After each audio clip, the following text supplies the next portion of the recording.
Hey, Arcturus here. Today we're looking at the Infernal Razers from Helsmiths of Hashut. I have built these as the blunderbuss option, but there's also the flamehurlers option.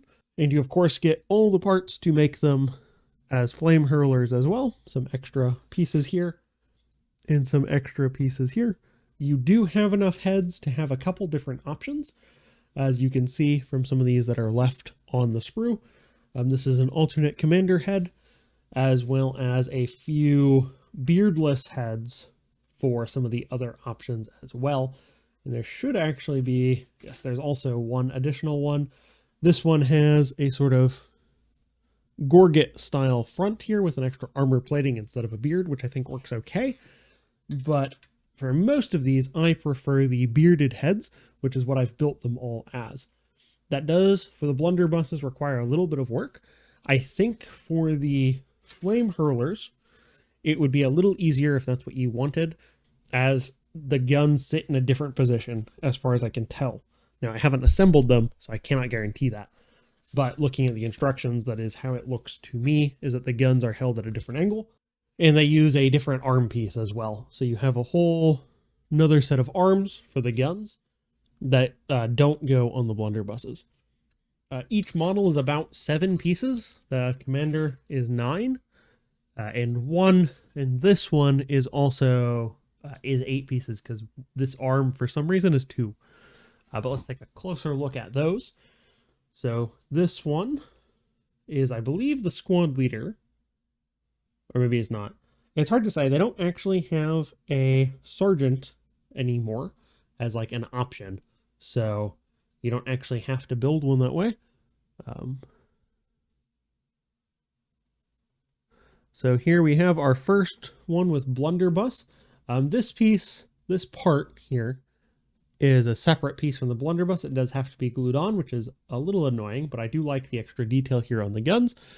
And the miniatures are nicely detailed. You have a dagger here for them, some armor plates, scale, the typical back plate here, as well as some armored boots, and then some standard cloth there. These might be easier to paint without gluing the entire arm on. I didn't want to deal with that, so I didn't. And you get a nicely bearded head there. All right, so here is our first one with some hopefully better lighting. Nicely put together. Yes, this is the commander. The commander does get these shoulder pads, and he does have a couple different headpieces. He's the only one that really has a sort of more detailed beard that goes on top of the blunderbuss. He doesn't have a special weapon, though. He still has the same blunderbuss. Everything else about him is the same, except for the rock he's standing on a little bit. But one of the other ones also has a rock like that. Unfortunately, one of the legs is a separate piece for some reason, and I don't know why. Does not make sense, but I'm sure there's some reason for it. I did notice the sprue for these is a little open.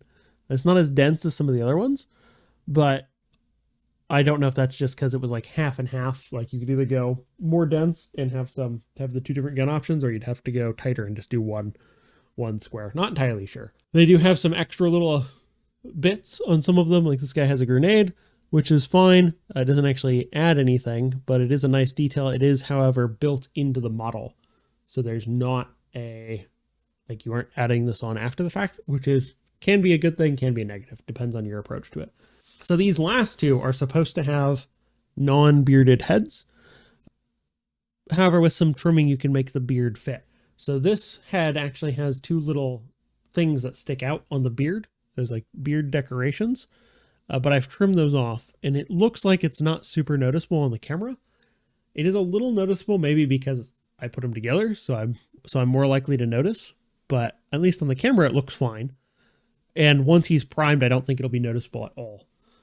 He is supposed to be one of the ones with a non-bearded head, but with a little trimming, 2 very tiny pieces. It's perfectly fine. You'd have to be careful when you put this head on, though, if you do go that route, because the first time I did it, it was sticking out at a weird angle because the head doesn't align perfectly to this neck piece, which is a little annoying, but I did get it to work. Just had to pull the head off and redo it. Unfortunately, I noticed before it was too stuck, although it might not have been an issue. You can see there's a slight seam but I think once it's primed, that will go away. Especially because I'm painting these up to be tabletop quality, so they look good on the table, but not, right up in front of the camera like we see them now. So I'm hoping it will be fine. It seems to be fine now, so I'm probably just going to go with it. We'll see how it goes. This one is also supposed to have one of the beardless heads. However, in playing dwarves, they should all have beards. So I just put him on there. This one, just like the other one, does have some trimming done to the end of the mustache there that sticks out. However, it's also not super noticeable because it's a very tiny piece that has to be clipped off. Normally, the mustache sticks out a little further. You may be able to see... where is that? See there? It's that same head as in green. And I've just trimmed the end off that mustache, and it fit just fine. Which I just prefer them all to have bearded heads. So that is my preference. They are dwarves. And Helsmiths of Hashut are supposed to be chaos dwarves, and chaos dwarves always had really cool beards. So that is what I wanted, so I went for it. There are enough extra heads that you can mix and match some of them, but you do have to be careful with the gun. Looking at the flame hurlers, as we can see here, it looks like there shouldn't be any problem with those because it looks like the gun sits lower, so it should be okay. Just for the blunderbusses, because of where the gun sits, it might be an issue. Just something to keep in mind if you decide to build them with all beards.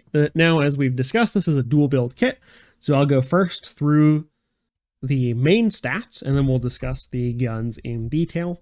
So these, as a squad, have a 4-inch move, 1 health, 1 control, and a 4-up save. The blunderbusses come with a Grisma Lock blunderbuss, and the flamehurlers come with a Karag Thrun flamehurler. They both have a weapon butt as a melee attack, which is 1 attack, hitting and wounding on 4s, no rend, 1 damage, and that is true for either the blunderbusses or the flamehurlers. The blunderbusses weapon is an 18-inch range, 1 attack, hitting on 3s, wounding on 2s, for no rend at 2 damage.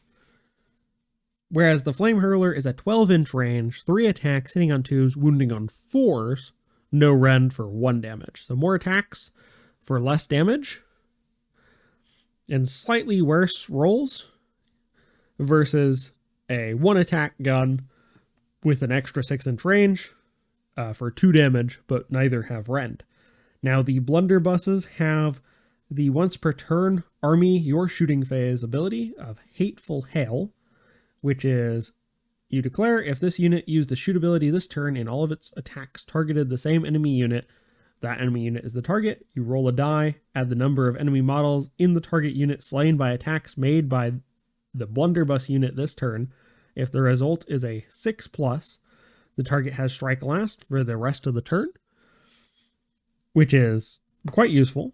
Flame hurlers, on the other hand, have the Scorched Remains, which is also once per turn in your shooting phase, which is declare if this unit used a shoot ability this turn and all of its attacks targeted the same enemy infantry unit, that enemy unit is the target. The effect is you roll a die. On a 3+, subtract an amount equal from the roll to the target's control score until the start of your next turn. So I do think the blunderbusses are a little better, because I think strike last is probably better. Particularly if you slay a good number of models with their attacks. However, because there are only 5 of them, at least with the ones I have, you would have to be targeting something that's like a probably 1 health unit, which could be useful. Or a 2 health unit if it's smaller and you roll well. So I guess that is the trade-off. Both of them have the passive ability of Manglers of Metal, which is for each demonic power point, increase the rend characteristic by 1. Now these are listed as 2 separate data sheets. I kind of suspect that in a future edition they will be 1 data sheet and it will just be differentiated by the weapon, but that remains to be seen. I believe that is what they will do, though, based off of what they've done with other armies. Well, that's all I have for today. If you enjoyed this video, don't forget to like and subscribe. And leave me a comment down below on your thoughts on the Infernal Razers for the Helsmiths of Hashut. Thank you for watching, and I will see you in the next one.